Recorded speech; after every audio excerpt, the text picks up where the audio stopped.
You found yourself on a Christmas Eve edition of Let 'Em Know Kings United. And if you are a Cleveland Cavalier fan, you are the only group of people that are allowed to celebrate Christmas, while the Bulls and the Kings are going to get a big lump of coal in their stocking. We got a lot to break down on this special Christmas Eve edition of Let 'Em Know Kings United.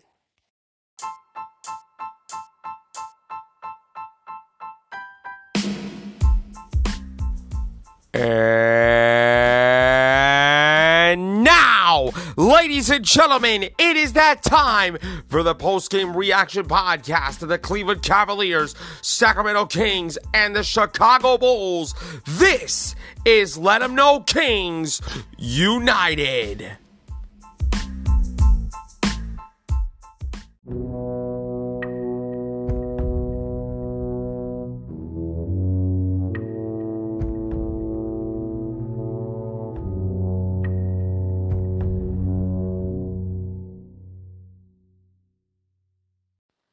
Merry Christmas, Let 'Em Know Nation, and welcome to a special Christmas Eve edition of Let 'Em Know Kings United, your Sacramento Kings, Cleveland Cavaliers, and Chicago Bulls post-game reaction podcast.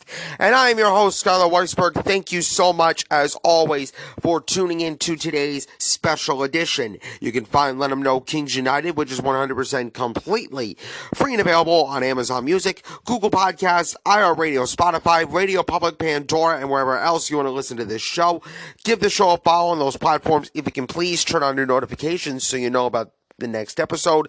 Please rate, spread the word out to your friends, and give Let 'Em Know Kings United a 5-star review on whatever podcast platform you want to listen to this on. It is a great way to support the podcast, and I appreciate every single one of you for tuning in. And once again, I hope each and every one of you have a very Merry Christmas with your friends and your family.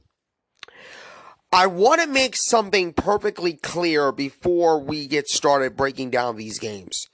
Before I talk about the Cleveland Cavaliers and the Chicago Bulls, two of our teams that actually played against each other last night, I want to be clear that even though the Chicago Bulls are my new number one favorite team, I still follow and I still support the Cleveland Cavaliers. I don't watch them live. I only watch on demand. I'm speaking of the Cleveland Cavaliers, unless in some cases, like Wednesday's game, the Chicago Bulls don't play on Wednesday, and I know that the Cleveland Cavaliers play against the Dallas Mavericks at the American Airlines Center. I will be watching that game live, and I will be watching the Cleveland Cavaliers feed. So if the Bulls play live, if the Bulls don't play and the Cavs play live, then I will watch the Cleveland Cavaliers game live. If the Bulls and the Cavaliers play at the same time, the Bulls get the live treatment and the Cleveland Cavaliers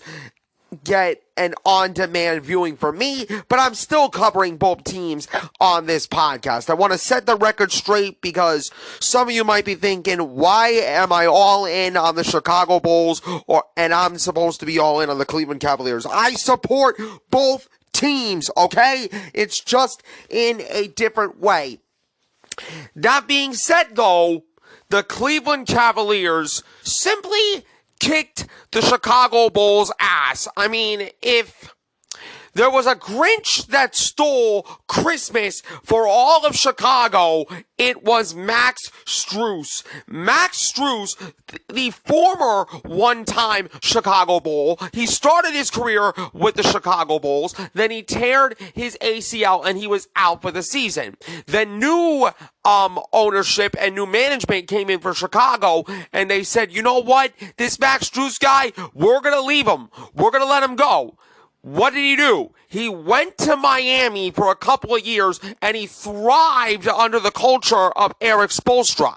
And now, this offseason, he made a sign and trade deal for 4 years, $60 million with the Cleveland Cavaliers, and then proceeded to let the Bulls know, you should have regretted trading me. You should have regretted giving up on me, because let me tell you something. Max Strus, he had the game of his life as the Chicago Bulls lost for only the fourth time in the last 12 games by a final score of 109-95.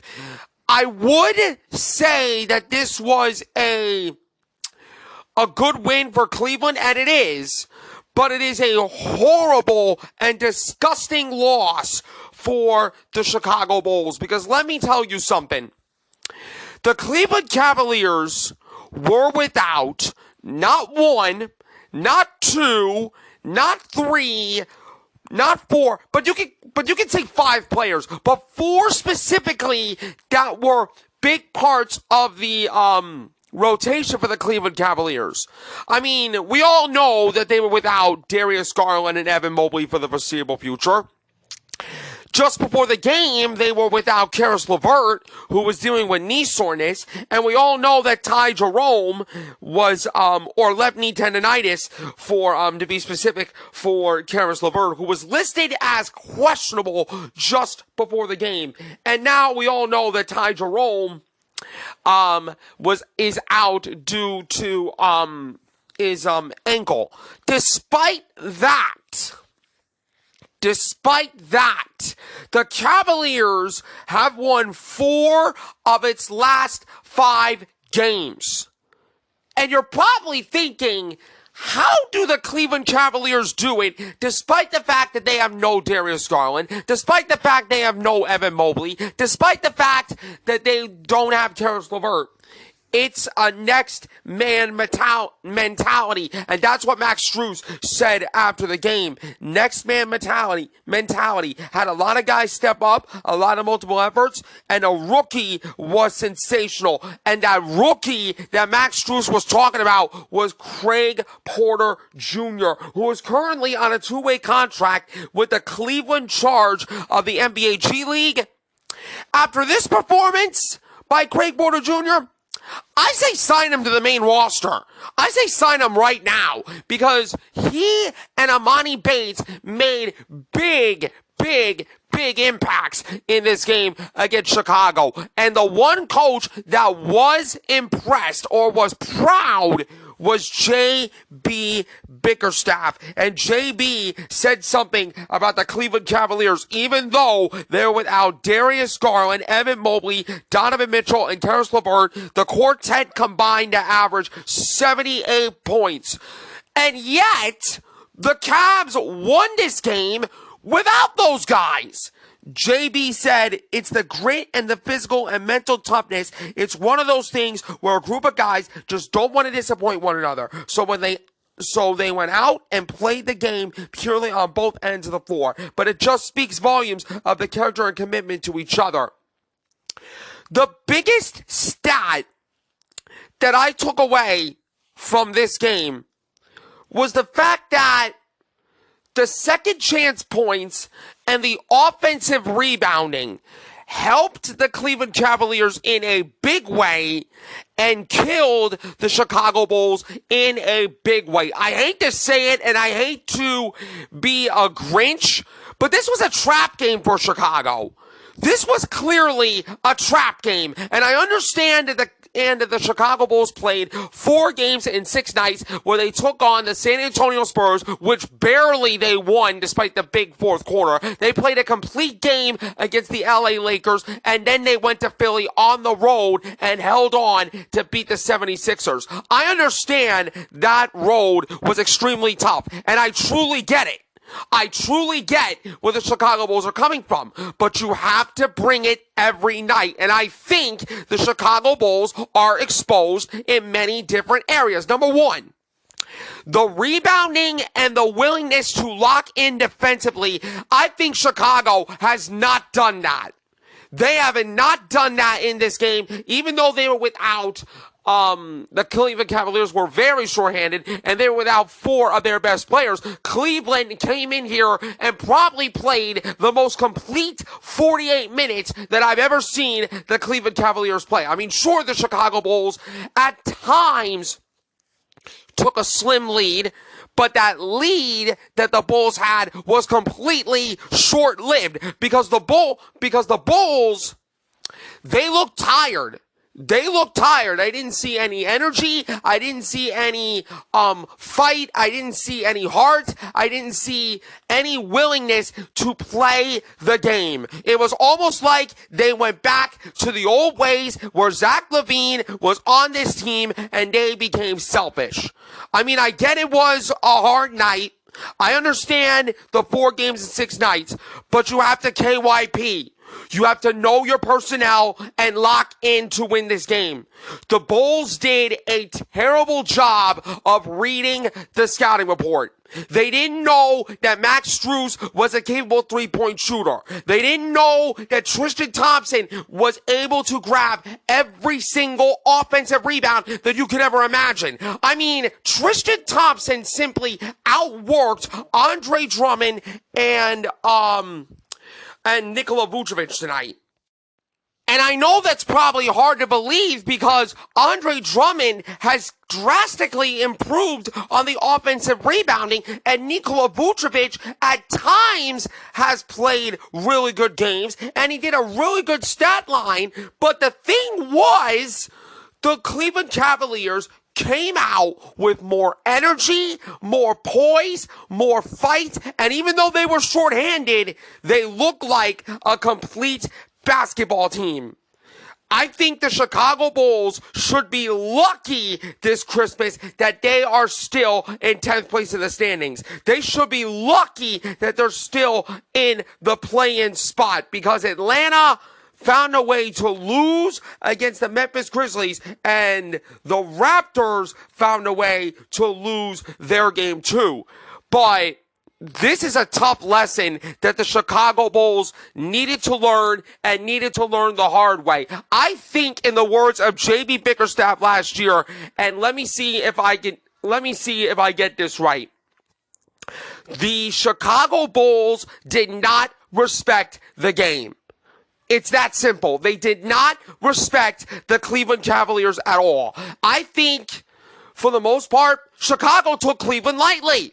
They probably were thinking, without Darius Garland, without Evan Mobley, without Donovan Mitchell, the 3 best scorers in the league, they were thinking, oh, this is going to be an easy win. We're going to win 4 straight, and we're going to celebrate Christmas the right way.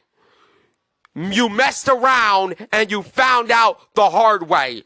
For Chicago, that was pathetic, that was embarrassing, that was truly deserving of a lot of coal in your stocking. And as far as I'm concerned, to reference a Christmas movie, the Chicago Bulls need to be home alone this Christmas and let them learn what it means to not take opponents lightly. Because in the last few weeks, the Chicago Bulls have rised up and playing to the level of their competition. Last night against Cleveland, though, the Chicago Bulls went down to their level and not playing on our level. Atlanta is going to be one of those teams that are not going to make it easy on the Bulls. Because if anybody of Chicago wants to read the scouting report of Atlanta, which I assume they're not because they don't know how to read scouting reports, you should know that the Atlanta Hawks are going to be a team that will shoot a lot of threes and try to get 100 points. Can Billy Donovan and the Bulls learn how to defend that? Based on last night's performance, I don't think they're not going to do it. I mean, of course I want the Bulls to win, but I don't think the Bulls are willing to lock in for that game if they can't lock in against a short-handed Cleveland Cavaliers team that made it a trap game. Credit to the Cleveland Cavaliers, though. Short-handed or not short-handed, they simply took care of business and stole Christmas from the Chicago Bulls. If you are a Cleveland Cavalier fan, you are the only group of people that are allowed to celebrate Christmas this year. The Cleveland Cavaliers shot 44% for the field. Bulls shot 44%, so pretty darn even. The 3-point numbers, not that impressive for both teams. The free throw percentage, 89.5% for the Bulls, 73% for Cleveland. The rebounds, 48-37 in favor of Cleveland. The assists, 28-23 in favor of Cleveland. The blocks were 5-4 in favor of the Bulls. Steals were 7-6 in favor of the Cavs. The turnovers, 13 of them for Cleveland, 12 of them for Chicago. The fast break points were 16-6. The points in the paint were 44-42. But here is the big stat. The second chance points in this game. Cleveland 30, Chicago 4. What does that tell me? The Cavaliers were willing to grab more rebounds than the Chicago Bulls. Embarrassing. Not for Cleveland, but I'm speaking for Chicago. That is embarrassing. That is disgraceful. That is pathetic. And as far as I'm concerned, everybody of the Chicago Bulls needs to hit the weight room. Because if you're not going to show up with this game, good luck showing up against Atlanta. Anyway, Max Strus, he really told the Chicago Bulls mess around and found out. 26 points, 5 of 17 from three-point range. He had 7 assists, 2 steals, and a rebound. He was a plus-minus, a plus 15 tonight. Craig Porter Jr., really impressive. His best game as a Cavalier on this roster. 19 points, 8 assists, a steal, a block, 7 rebounds. Jared Allen, he was a monster. 19 points, 17 rebounds, 7 assists, a steal, and a block. Dean Wade even stepped up with 11 points, 7 rebounds, assists, and 2 steals. Isaac Okoro was dripping with ice all over Chicago, and he was so cold, it made the United Center melt into pieces. 12 points, 3 rebounds, 3 assists on the night. George Niang continues to provide off the bench with 7 points. As far as the Bulls, DeMar DeRozan with 21 points, 8 assists, 5 rebounds, and 3 steals. Vucevic had 20 with 12 rebounds, 4 assists, a steal, and a block. Patrick Williams, decent night, 13 points, 2 rebounds, 2 assists, and a block. Kobe White, it wasn't his best game. 17 points, 7 assists, 4 rebounds, 0 of 8 from three-point range. His three-point stroke was not feeling it tonight. And look, like I said before, if you are a Cleveland Cavalier fan, you are the only group of fans that are allowed to celebrate Christmas. That was a good, complete team win for the Cleveland Cavaliers, given the fact that they were completely shorthanded coming into this game. As well, or as far as Chicago is concerned, you're still one of the most improved teams, but tonight was a trap game, and you didn't bring it tonight. You didn't bring any energy. You didn't bring any heart. You showed no fight. You showed no desire, and the Cleveland Cavaliers definitely made you pay. Coming up next, the second night of the back-to-back continues to hurt the Sacramento Kings. Despite a valiant comeback effort, the Minnesota Timberwolves continue to prove why they are the best team in the Western Conference. We will break that down when we come back on this special Christmas Eve edition of Let 'Em Know Kings United.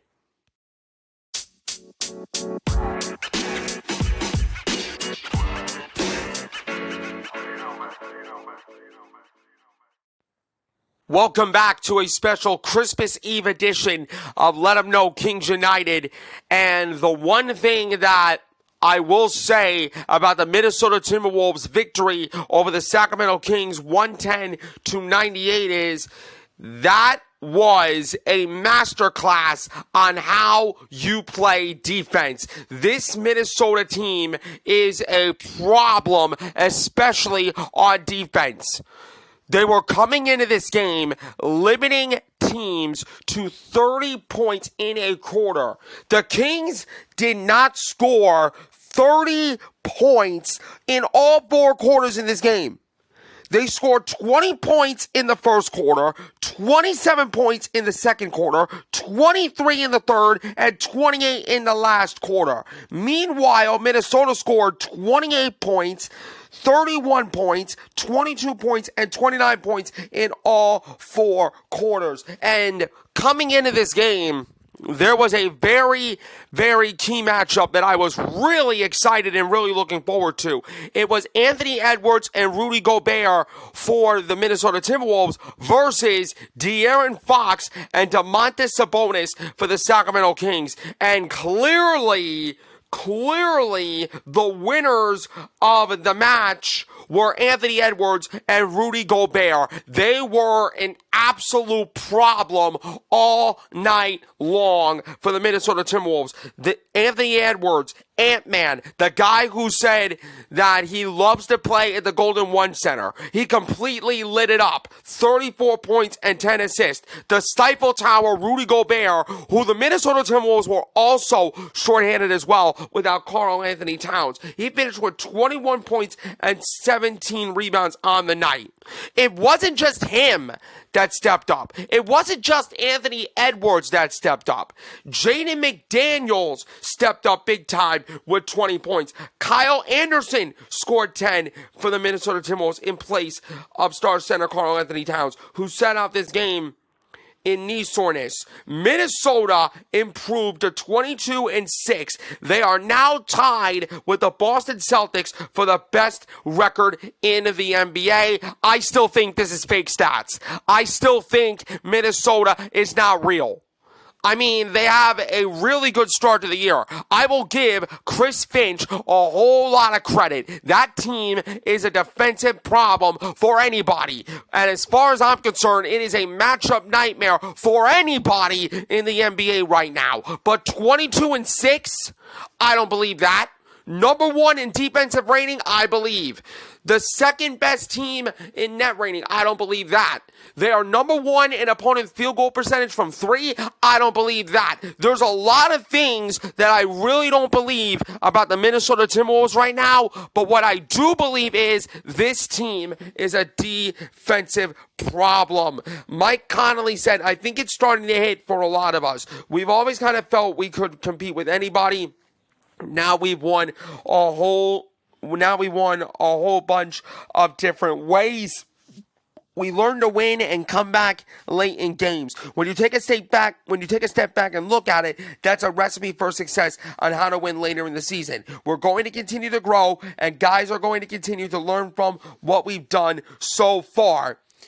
I need to give Minnesota credit.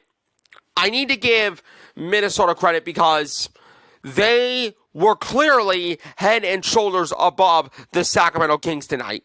Despite the fact that Sacramento almost made a Christmas miracle type of comeback. It was a valiant effort by the Sacramento Kings coming off of the second night of the back-to-back. And Anthony Edwards said that they knew that they were in a back-to-back. The Minnesota Timberwolves knew that the Sacramento Kings' weakness is the second night of the back-to-back. Even though I will say that this loss by the Sacramento Kings was a tough loss, but it was one of the better losses that the Sacramento Kings did in the second night of the back-to-back. It wasn't like the New Orleans game. It wasn't like the Houston game where they got blown out of the window, blown out of the gym.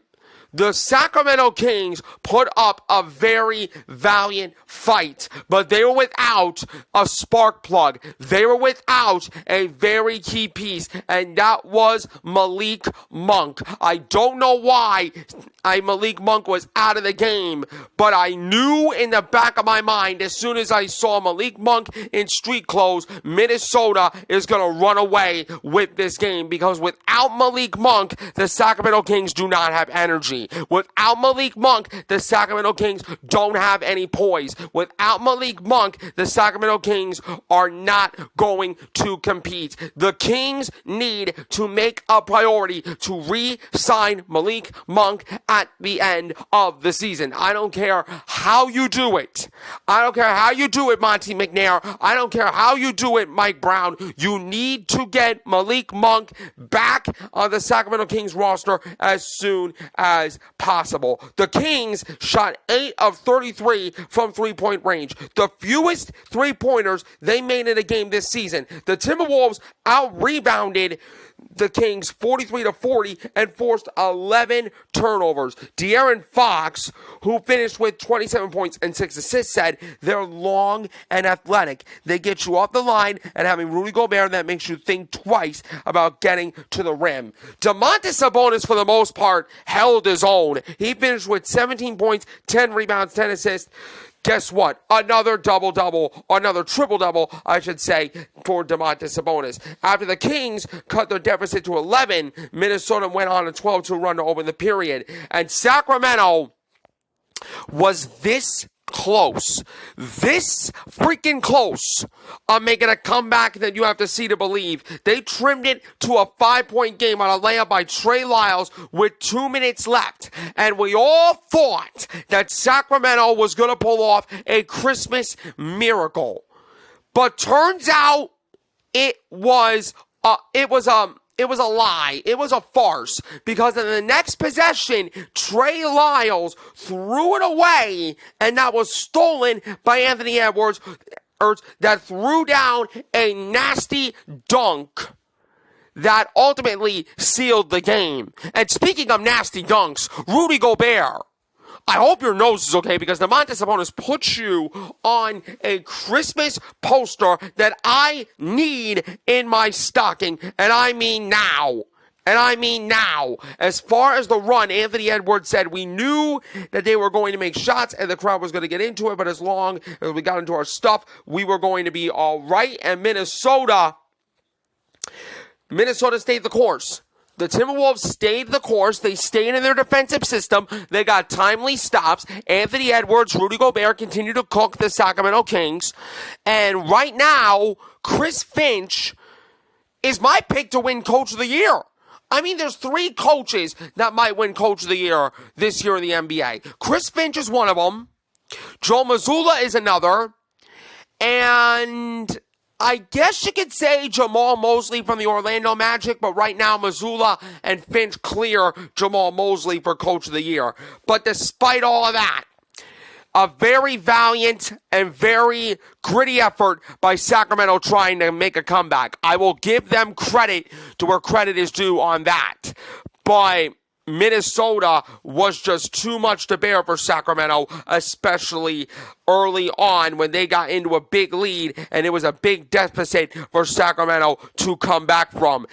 The Minnesota Timberwolves shot 50% from the field, 30% from 3. Sacramento 43% from the field, 24% from 3. It was not an offensive night for the Sacramento Kings. Clearly, they tried to win this game on their defense, but if your offense is not flowing, you're simply playing the Minnesota Timberwolves style of game where they want to get you off the line, like De'Aaron Fox said, and force you into some tough action. The rebounds were 43-40 in favor of the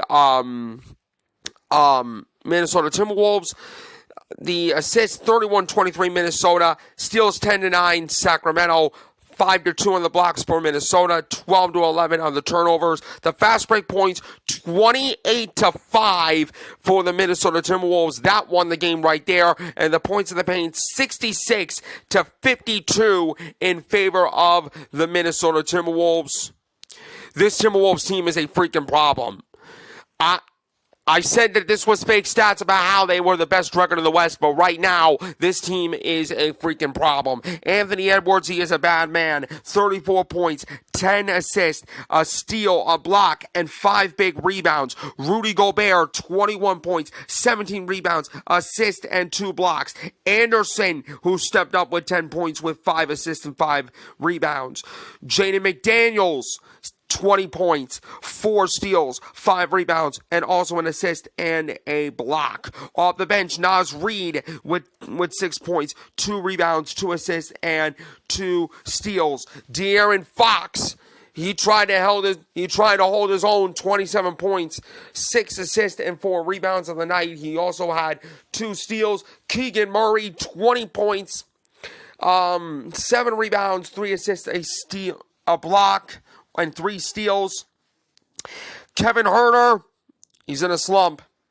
I don't know what to tell you. He's in a slump. And as far as I'm concerned, I think we need to trade Kevin Huerter and Harrison Barnes to get a depth wing piece, because a 3-and-D guy is what Sacramento lacks right now. Kevin Huerter finished with 2 points, a rebound, and an assist. Harrison Barnes did slightly better with 12 points, 3 rebounds, and assists. But what are we kidding here? What are we kidding here? That was pathetic that those guys didn't step up. Domantas Sabonis at triple-double, 17 points, 10 rebounds, 10 assists. But in a losing cause, Trey Lyles had a really good game off the bench, 10 points, 7 rebounds, and 3 assists. But he made 1 costly turnover, and that was the turnover that ultimately sealed the game for the Minnesota Timberwolves. And the Timberwolves Grinches stole Christmas from the Sacramento Kings. But it was a valiant effort after a second night of a back-to-back. They tried to make a Christmas miracle, but ultimately failed. But 4-2 in a 6-game homestand. That is a really, really successful homestand for the Sacramento Kings. I am proud of them for that. Just got to get back on the horse, celebrate Christmas with your friends and family, and then get right back on the horse, because you got another winnable game against the Portland Trailblazers. But at the same time, this Portland Trailblazers team played Sacramento tough. They barely beat the Trailblazers early on in the year, but De'Aaron Fox was not playing. Now that he's back and healthy, I think we're going to see a different outcome come December 26th. But that's going to do it for today's edition of Let 'Em Know Kings United. You can find this show on Amazon Music, Google Podcast, iHeartRadio, Spotify, Radio Public, Pandora, and wherever else you want to listen to this show. Give the show a follow on those platforms. Turn on your notifications so you know about the next episode. Please rate, spread the word out to your friends. Give Let 'Em Know Kings United a 5-star review on whatever podcast platform you're listening to this on. I am your host, Skylar Weisberg. Thank you all for tuning in. Merry Christmas. Enjoy it with your friends and family. And I will see you after the Christmas break for another edition of Let 'Em Know Kings United. Once again, Merry Christmas.